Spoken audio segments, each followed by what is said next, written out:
Hi, Dharma friends. I'm so happy to see you this morning, even if it is virtually. Would you please place your hands together and join me in Gasho? This is from the hymns on the Dharma ages. Such is the benevolence of Amita's great compassion that we must strive to return it even to the breaking of our bodies. Such is the benevolence of the masters and true teachers that we must endeavor to repay it even to our bones becoming dust. Namo Amida Butsu. Namo Amida Butsu. Namo Amida Butsu. Namo Nots. Namo Nots. Namo Nots. Namo Nots.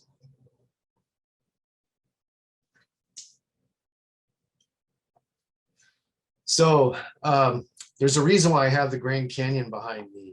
It's because this weekend, Karen and I are celebrating our 25th wedding anniversary, and we're actually rafting down the Colorado River through the Grand Canyon. So this is something we've been looking forward to for quite a while.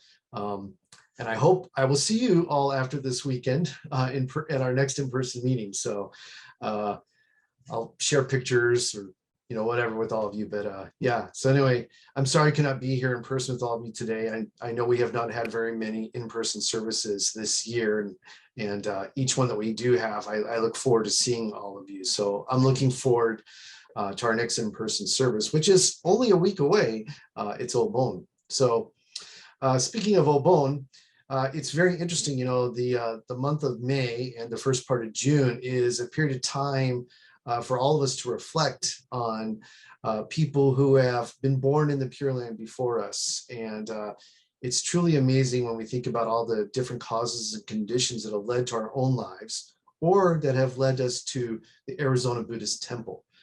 It's truly precious and important to reflect on those times.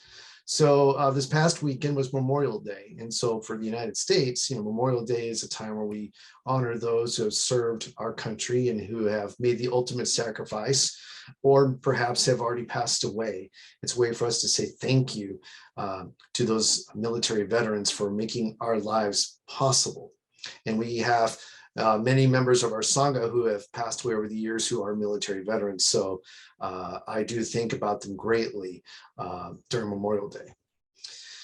Also, on that weekend, we visit cemeteries throughout the valley, and it's an opportunity for us to actually, express our gratitude to past Sangha members, even if they weren't in the military. It's a chance for us to go and chant some sutras in appreciation to the Buddha, and also an appreciation for the impact that our past Sangha members have had on our lives and continue to have on our lives, even if they're not here. And for me, it's really interesting because even though I've been coming to the temple, I think this is our 16th year here. There are many people that we go and visit in their grave sites that I never met personally. Some of them passed away before I was even born, so I never would have had an opportunity to meet them. And I still think very, deeply the impact that they have had on my life, even though our paths never truly crossed in person. Their efforts made this temple possible. They have passed on the Nembutsu teachings to, their children or grandchildren. And those people are now my friends and our fellow Dharma friends. And they also, bring the Dharma into my life. So it's a chance for me, even though I may never have known these individuals, to say thank you to them. And I also look forward to those visits because it's an opportunity for us to gather outside the temple and just chit chat and enjoy being outdoors before it gets too hot, because we do go out in the early morning. But it's a nice time. And so this year it was great. It felt like old times. We had so many people out at the cemetery. So I was really happy to see all of you. And now, Obon is right around the corner, and that's another opportunity for us to think about our loved ones who have passed away, who've been born in the Pure Land before us. And again, just a chance to reflect on the amazing influence they've had in our lives. And we call it a gathering of joy. And so we dance because, even though it's sad that people have passed on, it's still a gathering of joy because, they really made our lives possible, made this temple possible. And it's wonderful. So I look forward to Obon every year. So I'm really excited that that's coming up and it's right around the corner. May is also a month known as Teacher Appreciation Month. And so teachers are really special. I'm married to one, okay, so no surprise there, but also Mike Sensei is a teacher. And so when we think about teachers, we tend to think a lot about, elementary school, high school, college, those kinds of teachers, but there's teachers everywhere. And the passage that I shared at the very beginning of this Dharma message actually was written by our founder, Shinran Shonin. And in that, he is expressing his gratitude to the teachers in his life. And many of the teachers in his life, he never met before. He only met them through their writings or through the stories that were passed down by other Buddhist masters. And because these teachers lived hundreds, if not thousands of years before he was born, but yet they influenced him in his life and led him down the path of the Nembutsu teachings. And because of their efforts, and his efforts, we're able to be here today and appreciate the Nembutsu teachings. So I wanted to give you a little more information about that passage that I recited. And I'm hoping you were paying attention, because this is something that we actually recite, several times during the year, during major services. There are Shinran's words. And if you were paying attention, you probably knew that they were the words to Ondoku-san. Now, we sing that in Japanese, but if you actually read the English translation, it's Ondoku-san. So it's truly amazing. And that gatha that we sing actually comes from a series of wasans or poems that Shinran wrote. So I wanted to give you a little more information about that. And what makes this unique, Ondoku-san unique, is that we know exactly when he was inspired to write that and the additional hymns around it. So Shinran was about 85 years old, and he wrote it on February 9th, somewhere between 3 and 5 a.m. in the morning. And so that time period in the morning is known as the hour of the tiger. So Shinran wrote an initial verse of this series of poems, and he wrote a little preface at the beginning that goes like this. So in 1257, on the night of the 9th day of the 2nd month, during the hour of the tiger, I was told in a dream. And this is what he was told. Entrust yourself to Amida's primal vow. Through the benefit of being grasped, never to be abandoned, all who entrust themselves to the primal vow attain to the supreme enlightenment. Namandals, namandals, namandals. So this is recognizing that Amida Buddha, through the Buddha's great compassion, has made our path to the Pure Land possible. There is really nothing that we need to do in our lives except to just recognize that and accept that in our hearts. And as simple as that sounds, that is actually Shinjin, is having that trusting heart and knowing that everything has been taken care of for you. And when we talk about the Nembutsu teachings, essentially what that is us saying the name of the Buddha, Namo Amida Butsu, in a sense of gratefulness, because there is nothing left for us to do. We hear the name of the Buddha, Namo Amida Butsu. We accept in our hearts that the path has been laid before us, and we are being carried to it, grasped by Amida and carried to the Pure Land, where we will become enlightened ourselves. So Ondoku-san talks about how do we repay Amida's great compassion, or repay the benevolence of the masters and true teachers. These would be Shinran's teachers, going back hundreds, if not thousands of years. And there are some bold statements in that. Shinran says, such is the benevolence of Amida's great compassion that we must strive to return it, even to the breaking of our bodies. And such is the benevolence of the masters and true teachers that we must endeavor to repay it, even to our bones becoming dust. That's huge.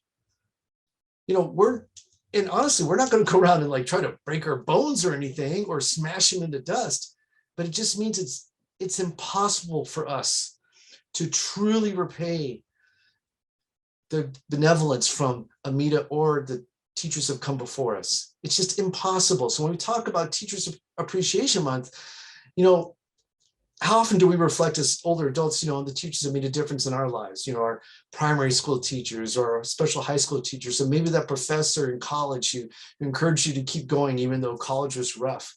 You know, it's hard to sometimes say, you know, thank you to them. And so I want to share a quick little story here. I had an opportunity this past weekend to actually say thank you to a very special teacher of mine, whom I had in high school. He's 92 years old. And when I was in high school, I was a little bit of a geek. I started high school being a really nervous, shy 14-year-old young man, really unsure about the world, hadn't seen much of it, and was kind of scared, to be honest, because, you know, I grew up going to elementary school and middle school, being, you know, bullied quite a bit. And I had heard stories of high school was going to be rough, but I joined ROTC at Moon Valley High School. And from there, I met this teacher. His name is Tom. And Tom was a retired naval officer. And, you know, you might think that, you know, people in the military are really strict and firm. And he had those moments, but they were, you know, in the guise of high expectations that he set for all of us. But he not only set the expectations for us, he coached us and guided us there so we could reach them. And so this past weekend, a group of my classmates, we actually took him out to see the new Top Gun movie.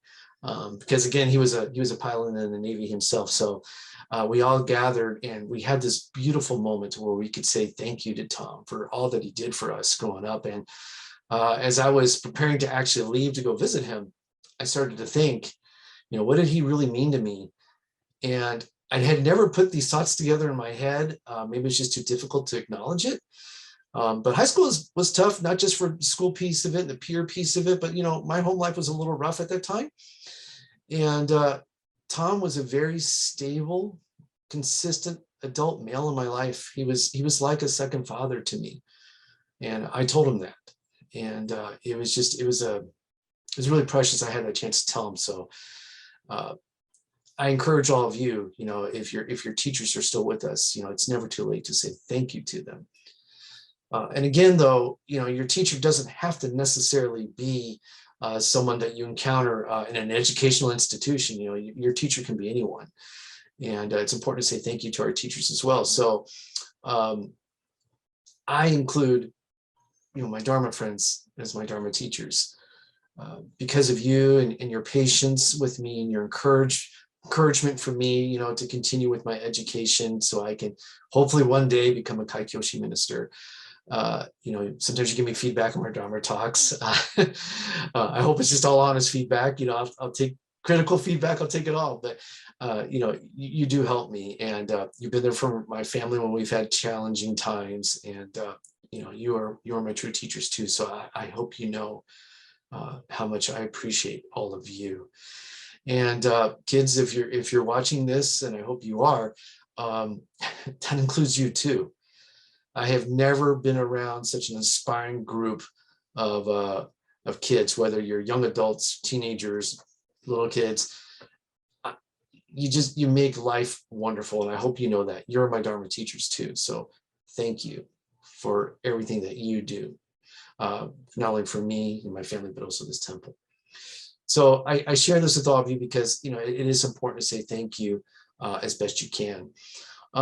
There's something else I wanted to share, though, about the reading at the beginning. So just a little bit of Jodo Shinshu 101, or Buddhism 101, if you will. So when Shiman wrote that, it was the hymns of the Dharma ages. And you may not know this, but there's actually 3 Dharma ages. So the first age is known as the right Dharma age. So that age lasted for about 500 years following Shakyamuni Buddha's death. So roughly between 1450 and 950 years before the Common Era, if we believe the Common Era started at the year 0. So during that age, it was a time when Shakyamuni's teaching is genuinely understood, and the practices which led to his enlightenment could be replicated by others so that they could also become Buddhas in their lifetimes. So during those 500 years, there were people who could actually do the same things that Shakyamuni Buddha did and become Buddhas. become enlightened as living human beings. So that went on for 500 years. The second age is known as the semblance Dharma age, or resemblance Dharma age is the way I think about it. So this one lasted for about 1,000 years after the previous age. So that means it began around 950 BCE to the year 50 during the Common Era. So during this time, practices could still be performed in accordance with Shakyamuni's teaching, but even though they could do these practices, they were incapable of becoming enlightened in their lifetimes, meaning that nobody became enlightened as a human being, at least none that we're aware of, during those 1,000 years. And then the final age is known as the last Dharma age. Some of you may have heard this referred to as Mappo. This is the age that is believed to last about 10,000 years beyond the second age. So this age began just before the start of the second millennium of the Common Era. And during this time, only Shakyamuni Buddha's teaching survives. The teaching survives, but the practices leading to enlightenment are beyond the capabilities of people because of the world's defilements.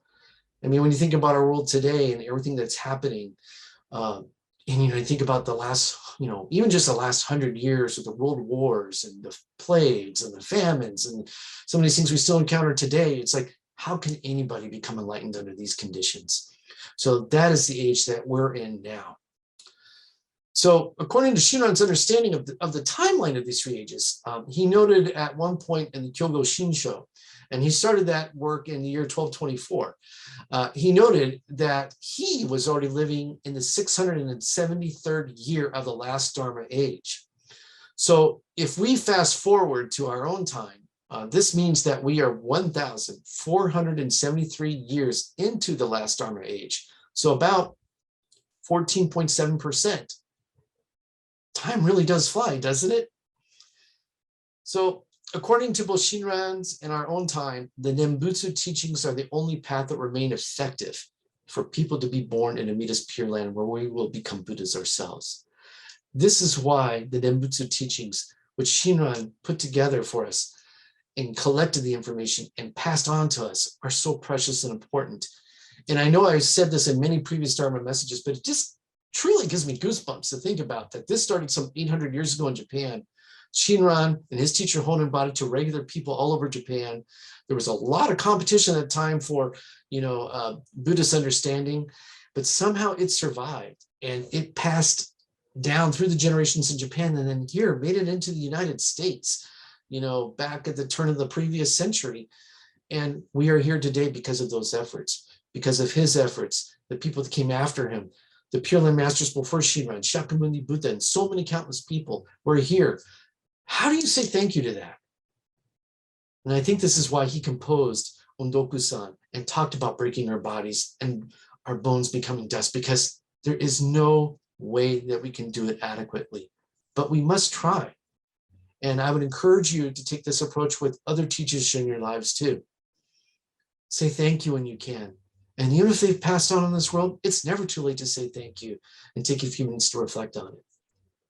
So before I end this message, I wanted to share something to the kids. So I know that today is graduation day, where we recognize people who are graduating high school or maybe 8th grade, even some adults who maybe finished up a college degree or certificate or something over the past year. But it's a way for us to say good job, congratulations. But I encourage you, no matter what age group you're in or what category you fall into, that you take some time to reflect on the teachers who influenced your lives, and the people that supported you so that you could get to this point. You didn't do it alone. I hope you know that. And it's kind of interesting, and this is one reason why I'm really sorry I'm not here today. My understanding is Sarah J., a former junior YBA member, Dharma school student, someone I had a chance to really interact with and watch grow up. She's going to be your speaker today. And I just think that's so cool. She's going to come and share her thoughts with all of you and impart her words of wisdom, and she'll be your Dharma teacher in that moment. And so it's full circle, right? So Sarah, if you're here already watching this, you're going to do a good job. Thank you for all that you're doing. Being a nurse is an incredible profession. So thank you for all that you do. And kids, The last thing I want to say to all of you is, Undoku-san, it's not about old people necessarily who are already gone. One day, when people sing that in a temple, they'll be singing it about you. You're going to be other people's teachers. It's an awesome responsibility. And you may not have to be in the teaching profession, but you will be a teacher to people and to others. So, please wear that mantle with dignity and humility and with courage. So thank you all for listening today. Again, I'm sorry I'm not here. I can't wait to see you all next weekend. And thanks for putting up with my rambling a little bit. But I miss you all dearly, and I'll see you very soon. And so would you please put your hands together once more, and together we'll recite the Nembutsu. Namo Amida Butsu, Namo Amida Butsu, Namo Amida Butsu, Namandats, Namandats, Namandats, Namandats. See you soon.